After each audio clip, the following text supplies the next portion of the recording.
Hello everybody.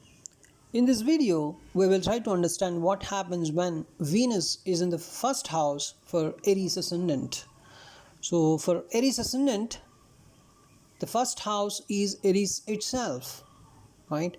So ascendant means first house. So for Aries ascendant, that is nothing but the Mesha Lagna, Venus, that is Shukra, is in the first house, that is in the Aries sign itself. It brings some kind of unique influences. It's because Venus also rules the second house and seventh house for Aries ascendant. The second house is Taurus and the seventh house is Libra. So Aries Lagna, that means a fiery and Mars ruled energy is added, and the presence of Shukra is adding, means the presence of Venus in the first house is adding the responsibilities of second house and seventh house. Here Venus is a natural benefic. It also rules a Taurus, that is the second house, and Libra, which is seventh house. So as Venus is in the first house in the Aries sign, basically Aries is enemy sign for Venus because Venus and Mars are not friendly planets. So first of all, as it is the first house, we need to talk about the personality of the native, because first house governs the personality of the native. So as Venus is in the first house, it gives a kind of attractive personality. That is expectation. Means for the other people perceive this native as a kind of attractive personality to some extent, for sure, based on the dignity of Venus in the Navamsha also. And now, so here Venus is in the sign of Aries. Aries is a fiery sign, masculine sign, but still Venus can give a kind of graceful movements, good dressing sense to the native. That is the expected behavior, right? So, and another thing is, the native may naturally enjoy beauty, luxury, art and comfort, even though here Aries is a Mars oriented sign, which is a kind of action oriented and straightforward energy, right? But still, as Venus is present, the native of course is action oriented and straightforward because of Aries ascendant nature, of course, and it depends upon how much dignity Mars has in the whole horoscope, right? How much the person would be action oriented or straightforward. And but as Venus is of course present in the ascendant itself, so you can expect the person would naturally enjoy as beauty, luxury, art, this kind of things. And you observe Venus here desiring for some pleasure and comfort. That's what, so the native would desire for pleasure and comfort, but Mars here, the whole region Aries is ruled by Mars. Mars is actually desiring for a kind of challenge, competition. Mars enjoys that one, right? So the behavior of the native is kind of, he is action oriented, straightforward. He enjoys beauty and luxury, and also he desires for pleasure and comfort, and also he desires for challenge and competition. So there is a kind of inner conflict, because this pleasure and comfort is one kind of energy and challenge and competition is another kind of energy. So the native has to find balance between these two energies.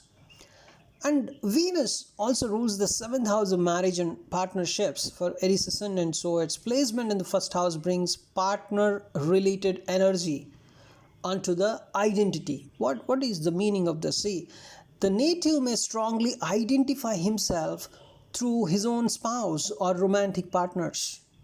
So the identification of the native can come from the spouse or romantic partners. So, and also there's a tendency to attract romantic relationships easily, because Venus is sitting in the Lagna itself, in the ascendant itself. But there can be struggles or delays in marriage because Venus is present in the enemy sign. That is the expected behavior, right? And the native may desire a passionate but balanced partner. And marital harmony will be depending upon the strength and dignity of the Venus in the Navamsha Chakra also. If there are some malefic aspects on Venus, then there is a problem with marital harmony. Malefic aspects in the sense Mars, Saturn, or Rahu, if they are aspecting this Venus, right? And if there is a Jupiter aspect, right, then you can expect some kind of marital harmony here. See, whether Jupiter is functionally malefic or benefic to a particular ascendant, Jupiter aspects are always benefic. And Saturn, Mars, these two planets, whether they are functionally benefic or malefic to a particular ascendant, their aspects are always treated as bad, right? So, and another important thing I want to talk about here is the finances and family of the native, because Venus rules the second house. So Venus rules the second house of wealth, speech, and family. So this placement can give, of course, a kind of good voice, artistic talents, good earning potential. The earning potential, especially through art, beauty, fashion, or luxury related fields. See, however, if Venus is afflicted, or Venus is afflicted in the sense if Venus is present on the Rahu Ketu axis, or Venus is watched by Mars, Saturn, or Rahu, then there is a kind of financial instability expected, a kind of family conflicts expected, or indulgence in luxuries or sensual pleasures. Because of them, the native would be in some kind of troubles. And also, I want to talk about the emotional nature of the native, because Venus is sitting in the Lagna itself. See, Venus in Aries gives a kind of passionate and emotionally expressive nature. But the native may be romantic and idealistic, but at the same time, he is very impulsive in love. That is the expected behavior. And the native can struggle between desire for independence, because that is what Aries is the independent sign, because Aries is the first sign, right? So before nothing was born, Aries was born. That was the first zodiac sign. So how much independent it would be, just imagine.